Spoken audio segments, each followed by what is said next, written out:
Alf, it's time to tell the people what is missing in sports card content and how we're going to fill the void. You take the card and put it in the sleeve.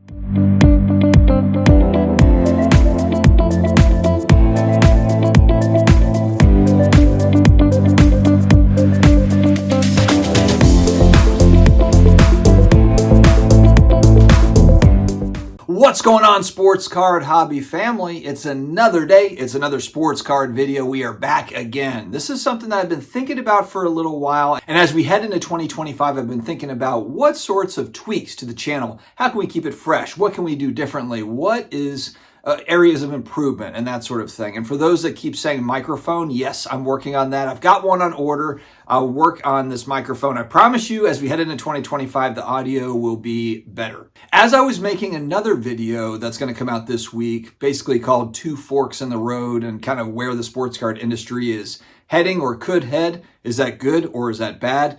I thought about the one side of that coin that I enjoy talking about, and I want to double down, triple down on that more because it's just enjoyable videos. They're enjoyable videos for me to make. I actually had a call, caught up with Jeremy Lee of Sports Cards Live on the phone, going back a couple of days.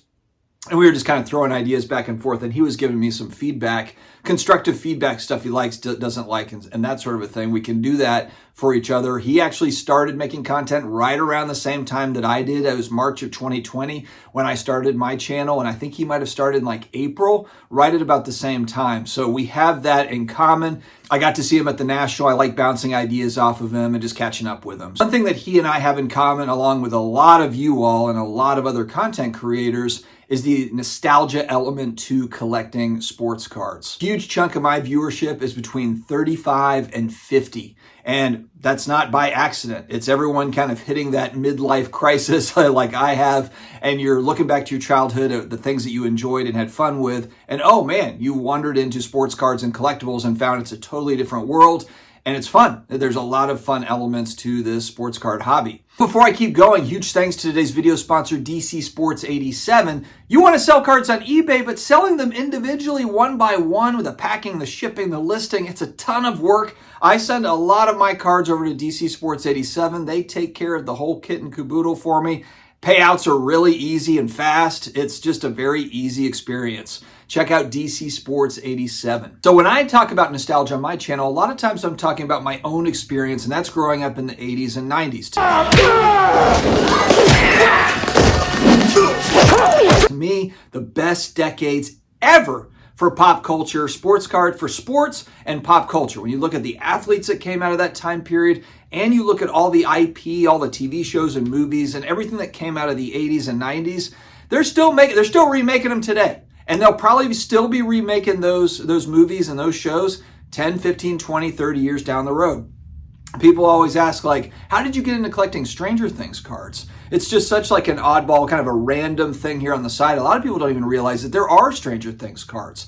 And a big part of that is because in 2016, when the show came out, that was right as I was kind of getting back into this nostalgic world where I was looking back to my childhood and getting back into some of the collectibles stuff. I really started buying a lot more on the collectible side in 2018, but that show with all the 80s references and everything, there was shows that were starting to come out and movies that were kind of hearkening back to those 80s, 90s times, based in the 80s, or they had a lot of references, and it kickstarted this whole nostalgia journey that I've been on. And so on my channel, I do talk about my own experience with this, with the 80s, 90s, but what I really want to do among card collectors, and I'd like to do it with viewers, I might also reach out to some content creators. What I want to do is really highlight the psychology for their nostalgia in this hobby.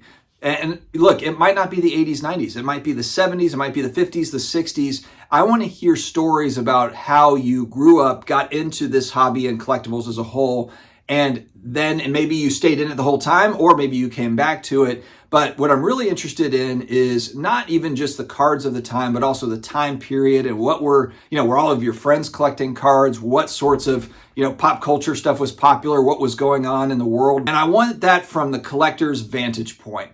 So I want to hear from all sorts of different people from different eras. That's really my goal, and to share those stories here on the channel, really kind of double, triple down on the content around the nostalgia piece. And again, like I said, we've got a fork in the road, I feel like, with the way the industry is marketing and the way that we're doing things. And that's kind of a foreshadowing of what probably the next day or two video is going to be, and not anything new that I haven't talked about here on the channel before. But I think it's important to really drive this home, because I really do feel like the sports card hobby and the industry is at kind of an inflection point.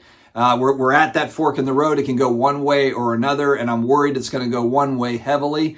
And I want to be one of the channels that's really pushing hard on the why are we here? Why the hell are we even here in the first place? And a lot of that has to do with childhood memories and collecting cards and getting back into it. Now, I do also know there's viewers that I've had comments from people, hey, I just started collecting cards. Maybe you're 40 years old. You just started collecting cards a year or two ago. So I know it's not always just about nostalgia, but I also think it's important that even if people that are watching don't have that same nostalgia, that they understand the mindset of how people got into this, stayed into it, came back to it, what drew you into it, and what drew you back to it. We've talked about it. Look, in a world where it's friggin' weird, man. We live in a crazy world where there's all sorts of stuff that is very different than it was 20, 30, 40, 50 years ago. Some for the better, some for the worse. But sports cards and collectibles, they really can be a great coping mechanism, a great way to just unwind, get away from the news, get away from everything, get away from all the stresses of the world.